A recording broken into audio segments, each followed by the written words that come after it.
तो स्वागत है आपका हमारी यूट्यूब चैनल स्मिथ सेन में।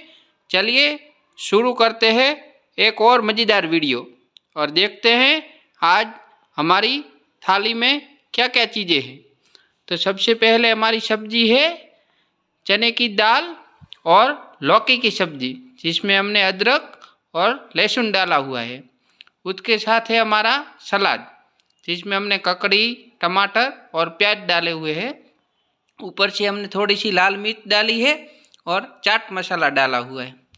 साथ में है हमारी शिमला मिर्च और प्याज की कच्ची पक्की, आप चटनी बोल सकते हो इसको। और साथ में है हमारे आलू की सब्जी। उसके साथ हमने बनाए हैं आज जीरा राइस और हरी चटनी। साथ में हमारे बाजरी की रोटी, वैसे गुजराती में इसे बाजरी का रोटला बोलते हैं, लेकिन हिंदी में बाजरे की रोटी। तो देख सकते हो आज हमारी ये थाली है। और आप चैनल में अगर नए हैं तो चैनल को सब्सक्राइब करना, वीडियो को लाइक करना और कमेंट करना।